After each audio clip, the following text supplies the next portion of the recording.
President Obama announced his pick to head up the Securities and Exchange Commission and may have been sending a message to Wall Street in the process. His pick, Mary Jo White, a former prosecutor for the U.S. Attorney's Office whose big takedowns include crime boss John Gotti and the 1993 World Trade Center bombers. Much of White's career was spent going after white-collar criminals. So does this mean the SEC will become a tougher law enforcement agency? The president seems to think so.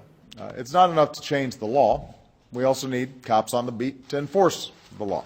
You don't want to mess with Mary Jo. The SEC has been criticized in recent years, not just for oversights like missing Bernie Madoff's Ponzi scheme, but for weak enforcement.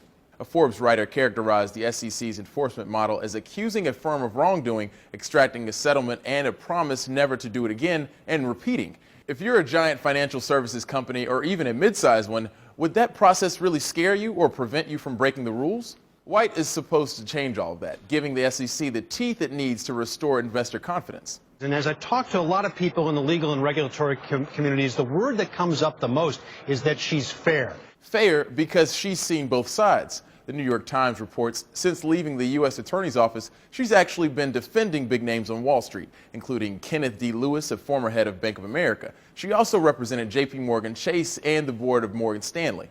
But not everyone believes she's suited for the role. A blogger for Bloomberg questioned whether her tough prosecutor years might be behind her, saying, "The transition in mindset back to government service doesn't always come naturally for white-collar defense lawyers." CNN says she's the right person, or at least would have been during Mr. Obama's first term. The chance to prosecute firms for wrongdoing leading up to the financial crash is nearly gone, and what's left is rulemaking. It's a question of focus, and White's focus has never been on regulation. White is expected to have broad support for her confirmation. The president also tapped Richard Cordray to continue leading the Consumer Financial Protection Bureau.